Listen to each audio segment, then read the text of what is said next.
Bom dia, boa tarde, boa noite. Seja muito bem-vindo ao CAC Estudos Espíritas.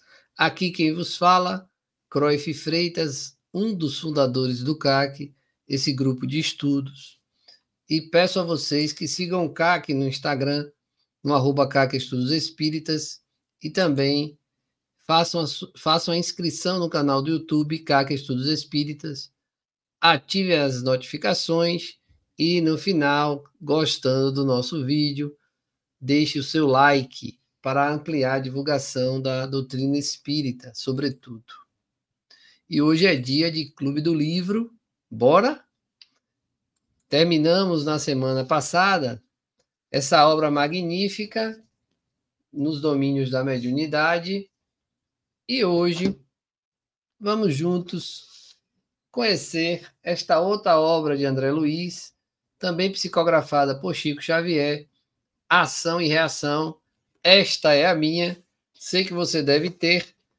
Caso não tenha, colocaremos o PDF lá no nosso grupo de WhatsApp. E é muito fácil de encontrar. Está aí nosso slide padrão de CAC, Estudos Espíritas, CAC de Kardec, Amor e Caridade, representado aí por Allan Kardec, Jesus e Chico Xavier. A nossa obra, que daremos início agora, ditada pelo Espírito André Luiz, de título Ação e Reação, é a sequência, é o livro seguinte a Nos Domínios da Mediunidade, psicografada por Chico, e o capítulo 1 tem o título Luz nas Sombras. E vamos agora conhecer os novos personagens, além de André Luiz e Hilário, que permanecem conosco. Sim, afirmava-nos o instrutor Druso sabiamente, o estudo da situação espiritual da criatura humana após a morte do corpo não pode ser relegado a plano secundário. Todas as civilizações que antecederam a glória ocidental, nos tempos modernos, consagraram especial atenção aos problemas de além-túmulo. O Egito mantinha incessante intercâmbio com os trespassados e ensinava que os mortos sofriam rigoroso julgamento entre Anubis, o gênio com cabeça de chacal, e Horus, o gênio com cabeça de gavião, diante de Maate, a deusa da justiça, decidindo se as almas deveriam ascender ao esplendor solar ou se deveriam voltar aos labirintos da provação na própria terra, em corpos deformados e vis. Por isso a gente sabe que os egípcios mumificavam os corpos em caso do retorno para a vida. E aí já conhecemos nesse primeiro parágrafo o Druso, que é o instrutor que está orientando nesse momento André Luiz e Hilário. E Druso continua. Os hindus admitiam que os desencarnados, conforme as resoluções do juiz dos mortos, subiriam ao paraíso ou desceriam aos precipícios do reino de Varuna, o gênio das águas, para serem insulados em câmaras de tortura, amarrados uns aos outros por serpentes infernais. Hebreus, gregos, gauleses e romanos sustentavam crenças mais ou menos semelhantes, convictos de que a elevação celeste se reservava aos espíritos retos e bons, puros e nobres, guardando-se os tormentos do inferno para quantos se rebaixavam na perversidade e no crime, nas regiões de suplício, fora do mundo ou no próprio mundo, através da reencarnação, em formas envilecidas pela expiação e pelo sofrimento. Isso tudo na antiguidade. A conversação fascinava-nos Hilário e eu visitávamos a Mansão Paz, notável escola de reajuste de que Druso era o diretor abnegado e amigo. Então vejam o local onde eles estão, era a Mansão Paz, o nome do local, e o diretor deste local, no plano espiritual, se chama Druso. E André Luiz vai identificar como é esse ambiente no plano espiritual. O estabelecimento, Mansão Paz, situado nas regiões inferiores, era bem uma espécie de mosteiro São Bernardo, em zona castigada por natureza hostil, com a diferença de que a neve, quase constante em torno do célebre convento encravado nos desfiladeiros entre a Suíça e a Itália, era ali substituída pela sombra espessa que naquela hora se adensava, movimentada e terrível, ao redor da instituição, como se tocada por ventania incessante. Então veja que ele compara o local ao mosteiro de São Bernardo, que era um hospício que funcionava nos Alpes, entre a Itália e a Suíça, cercado de neve por todos os lados, o tempo todo, de difícil acesso, a aproximadamente 2.600, 2.800 metros acima do nível do mar, onde as pessoas eram tratadas por questões mentais. E ele comparava a Mansão Paz àquele estabelecimento, explicando que, diferente da neve, por estar numa região inferior, no lugar da neve existiam sombras e que estavam cada vez mais adensadas, se movimentando de uma forma terrível ao redor da instituição. Então veja que a Mansão Paz estava envolvida em sombras, apesar de ser um local de tratamento para espíritos errantes. Continuando, com André Luiz. O pouso acolhedor, que permanece sob a jurisdição de Nosso Lar, está fundado há mais de 3 séculos, dedicando-se a receber espíritos infelizes ou enfermos, decididos a trabalhar pela própria regeneração, criaturas essas que se elevam a colônias de aprimoramento na vida superior, ou que retornam à esfera dos homens para a reencarnação retificadora.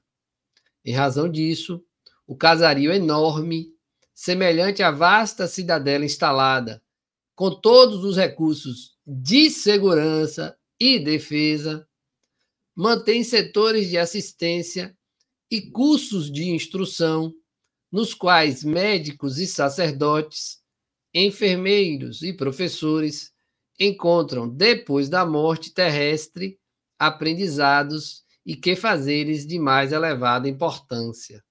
Então veja, se você é médico, se você é um sacerdote, se você é um enfermeiro ou um professor, desencarnando, pode parar lá na Mansão Paz para aumentar os seus conhecimentos, essa instituição que estava sob a jurisdição de Nosso Lar. Continuamos com André Luiz.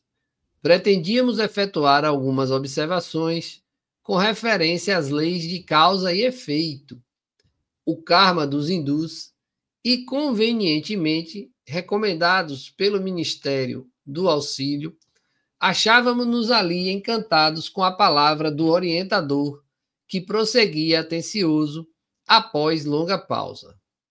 E agora voltamos com a palavra de Druso. Acresce notar que a Terra é vista sob os mais variados ângulos. Para o astrônomo, é um planeta a gravitar em torno do Sol. Para o guerreiro, é um campo de luta em que a geografia se modifica à ponta de baionetas. Para o sociólogo, é amplo reduto em que se acomodam raças diversas.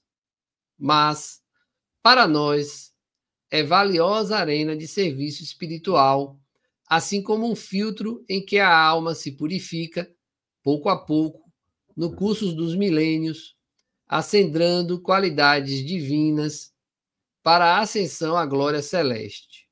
Por isso, há que sustentar a luz do amor e do conhecimento no seio das trevas, como é necessário manter o remédio no foco da enfermidade. André Luiz diz: enquanto nos entendíamos, reparávamos lá fora, através do material transparente de larga janela, a convulsão da natureza. Ventania ululante, carregando consigo uma substância escura, semelhante à lama aeriforme, remoinhava com violência em torvelinho estranho à maneira de treva encachoeirada. E do corpo monstruoso do turbilhão terrível, rostos humanos surgiam em esgares de horror, vociferando maldições e gemidos. Apareciam de relance, jungidos uns aos outros, como vastas correntes de criaturas agarradas entre si, em hora de perigo, na ânsia instintiva de dominar e sobreviver. Druso, tanto quanto nós, contemplou o triste quadro com visível piedade, a marear-lhe o semblante. Fixou-nos em silêncio, como a chamar-nos para a reflexão. Parecia dizer-nos quanto lhe doía o trabalho naquela paragem de sofrimento, quando Hilário interrogou: por que não descerrar as portas aos que gritam lá fora? Não é este um posto de salvação? Hilário já chegou chutando a porta, né? Queria que abrisse para todo mundo, perguntando: aqui não é um posto de salvação?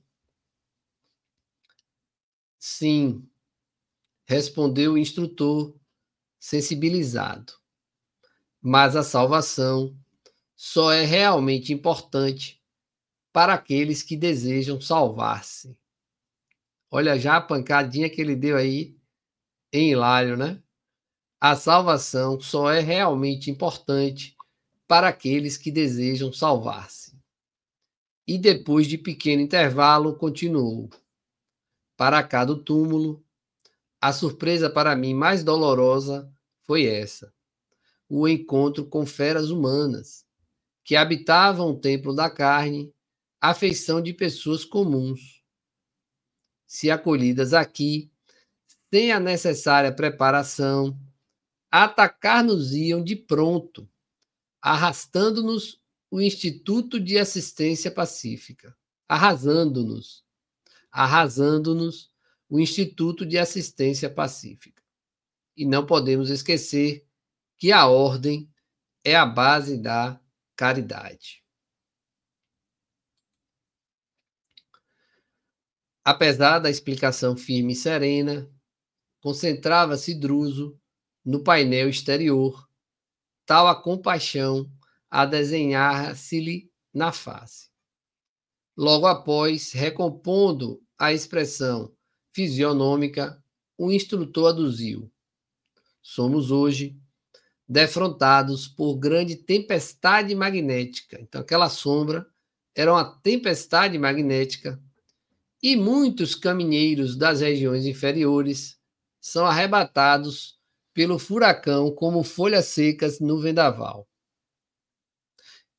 E guardam consciência disso? Indagou Hilário, perplexo.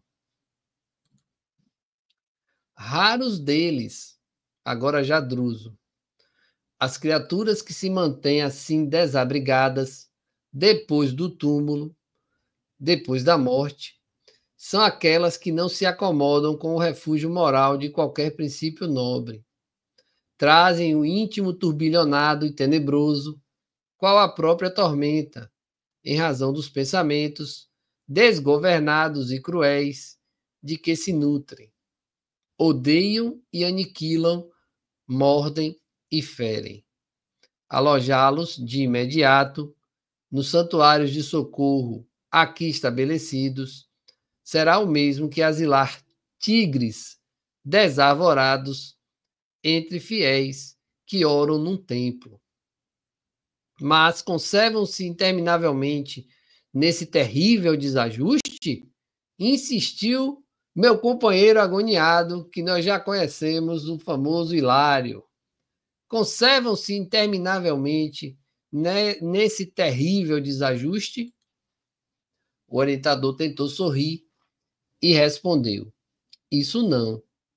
Semelhante face de inconsciência e desvario passa também como a tempestade, embora a crise, por vezes, persevere por muitos anos.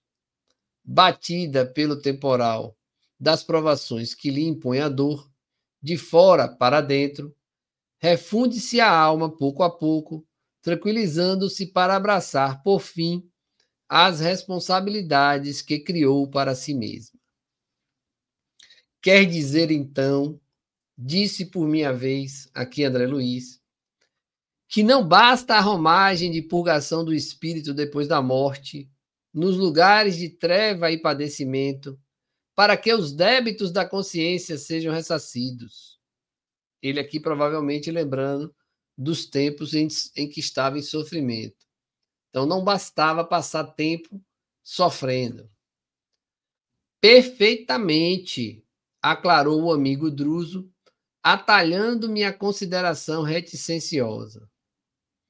O desespero vale por demência a que as almas se atiram nas explosões de incontinência e revolta. Não serve como pagamento nos tribunais divinos.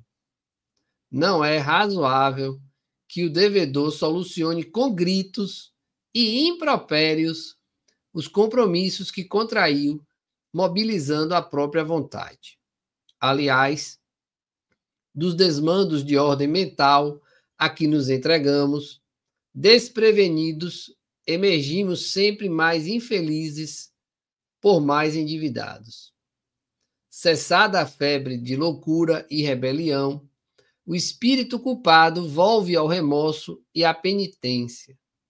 Acalma-se como a terra que torna a serenidade e a paciência, depois de insultada pelo terremoto, não obstante amarfanhada e ferida.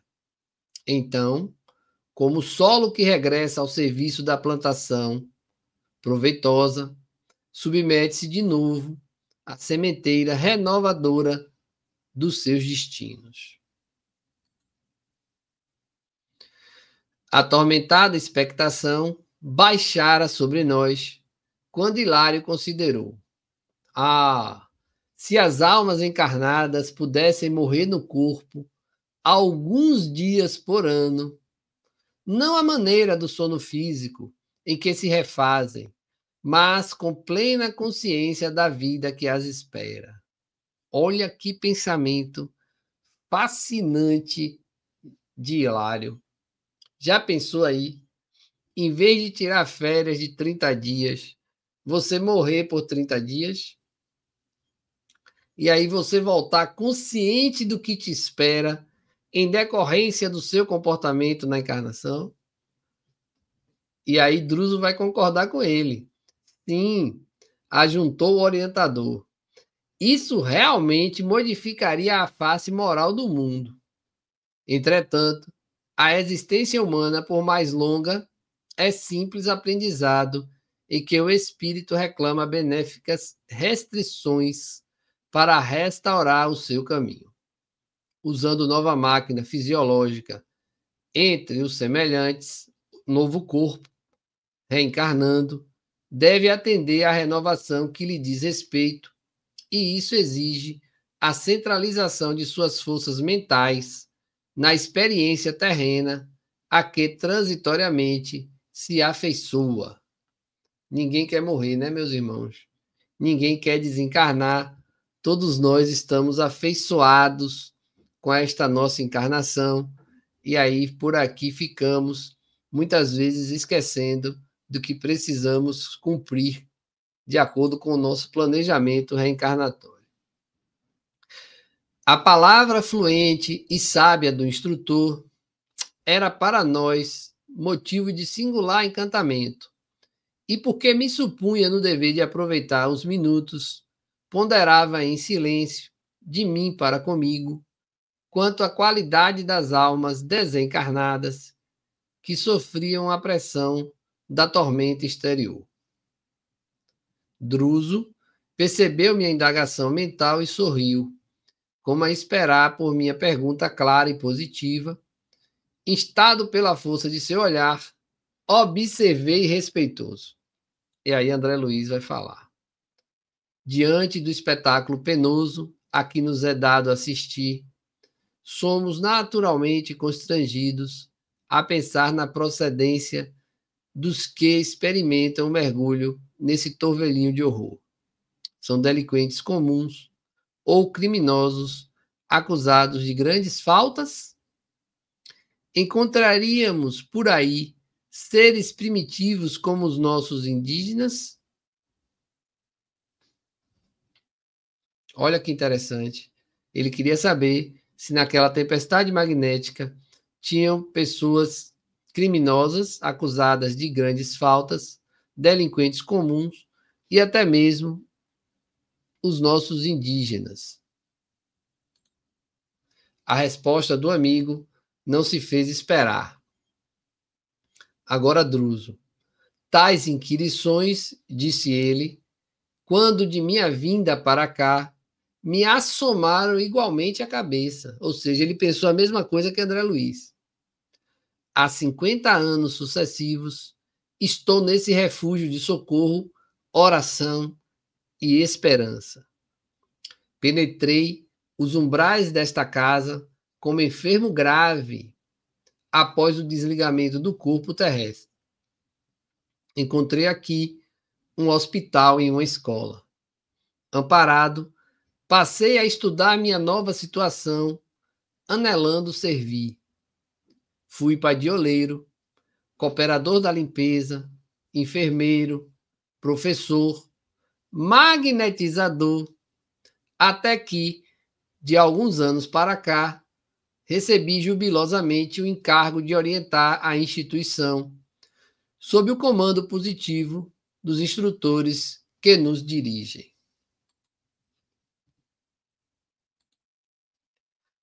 Obrigado a pacientes e laboriosas investigações, por força de meus deveres, posso adiantar-lhes que as densas trevas em torno somente aportam as consciências que se entenebreceram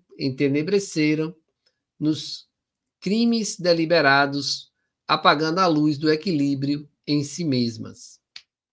Nestas regiões inferiores, não transitam as almas simples em qualquer aflição purgativa, situadas que se encontram nos erros naturais das experiências primárias.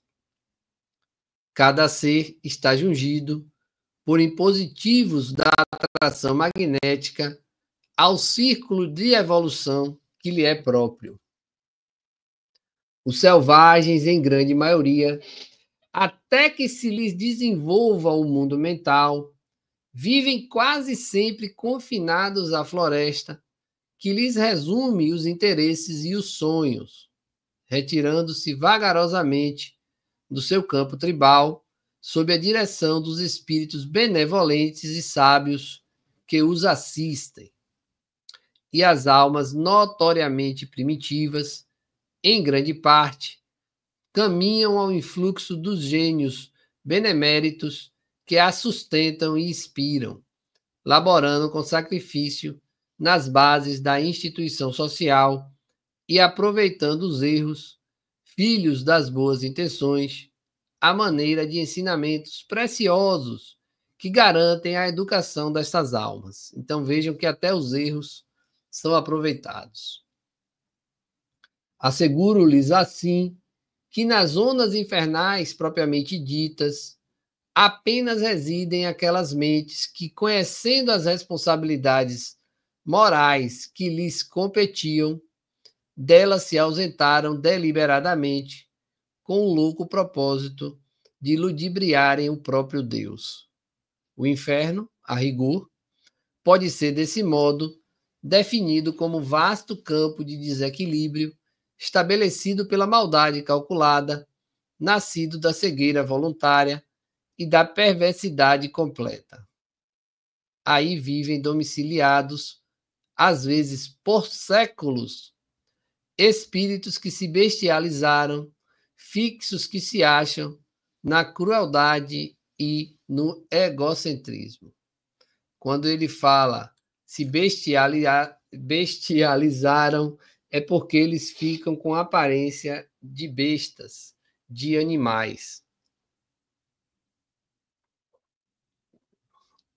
Devido a tantos séculos sem reencarnar e vinculados a regiões inferiores como o umbral.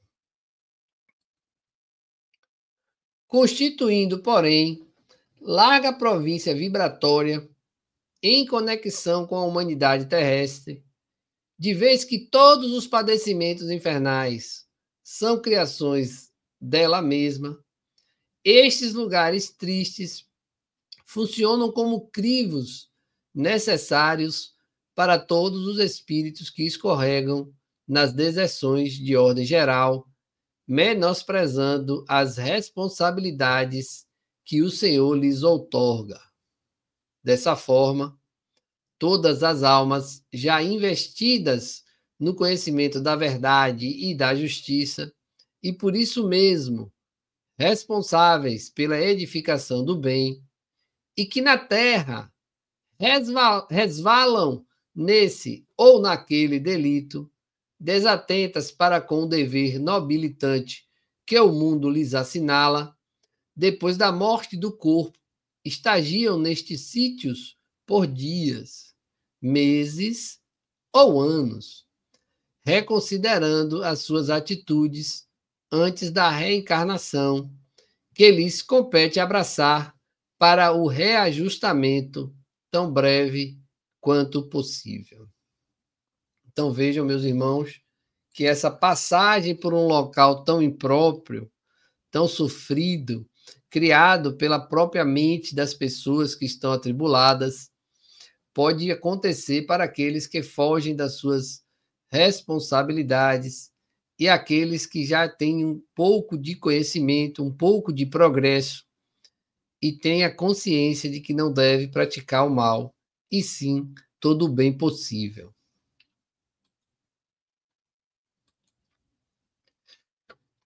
Desse modo, dispunha-se Hilário a ensaiar conclusões, mas Druso, apreendendo-lhe a ideia, atalhou sintetizando. Desse modo, os gênios infernais que supõem governar esta região, com poder infalível, aqui vivem por tempo indeterminado. As criaturas perversas que com eles se afinam, embora lhes padeçam a dominação, aqui se deixam prender por largos anos. E as almas transviadas na delinquência e no vício, com possibilidades de próxima recuperação, aqui permanecem em estágios ligeiros ou regulares, aprendendo que o preço das paixões é demasiado terrível. Para as criaturas desencarnadas desse último tipo, que passam a sofrer o arrependimento e o remorso, a dilaceração e a dor, apesar de não totalmente livres das complexidades escuras com que se arrojaram às trevas, as casas de fraternidade e assistência como esta funcionam ativas e diligentes, acolhendo-as quanto possível e habilitando-as para o retorno a experiências de natureza expiatória na carne. Ou seja, a Mansão Luz preparava os espíritos errantes para reencarnar. Lembrava-me do tempo em que perlustrava por minha vez, semiconsciente e conturbado, os trilhos da sombra, quando de meu desligamento do veículo físico, confrontando meus próprios estados mentais do passado e do presente, quando o orientador prosseguiu, Então, André Luiz estava lembrando o seu tempo no umbral, e aí foi interrompido por Druso. Segundo é fácil reconhecer, se a treva é a moldura que imprime destaque à luz, o inferno, como região de sofrimento e desarmonia, é perfeitamente cabível, representando um estabelecimento justo de filtragem do espírito a caminho da vida superior. Todos os lugares infernais surgem, vivem e desaparecem com a aprovação do Senhor, que tolera as semelhantes criações das almas humanas, como um pai que suporta as chagas adquiridas pelos seus filhos e que se vale delas para ajudá-los a valorizar a saúde. As inteligências consagradas à rebeldia e à criminalidade, em razão disso, não obstante admitirem que trabalham para si, permanecem a serviço do Senhor, que corrige o mal com o próprio mal. Por esse motivo, tudo na vida é movimentação para a vitória do bem supremo. Então, até aquilo que você acha que não foi bom é uma movimentação a caminho do bem supremo. Druso ia prosseguir, mas invisível campainha vibrou no ar e, mostrando-se alertado pela imposição das horas, levantou-se e disse-nos simplesmente: amigos, chegou o instante de nossa conversação com os internados que já se revelam pacificados e lúcidos. Dedicamos algumas horas, 2 vezes por semana, a semelhante mister, a semelhante tarefa. Erguemo-nos sem divergir e acompanhamo-lo prestamente. E assim encerramos esse primeiro capítulo, sendo que nos aguarda o próximo, capítulo 2, comentários do instrutor. Meus irmãos, sejam todos muito bem-vindos a mais um Clube do Livro, do CAC Estudos Espíritas, e vamos juntos trilhar este caminho, aprendendo um pouco mais do plano espiritual, com a ajuda desses amigos que estão nas páginas, como André Luiz, Hilário, Druso e tantos outros que conheceremos ao longo desta obra. Que Deus os abençoe, ilumine e ampare, e que tenham momentos de muita paz, equilíbrio e muitos fluidos agradáveis em torno de todos vocês, protegendo e amparando de todo o mal. Beijos magnéticos e até o próximo capítulo do nosso Clube do Livro.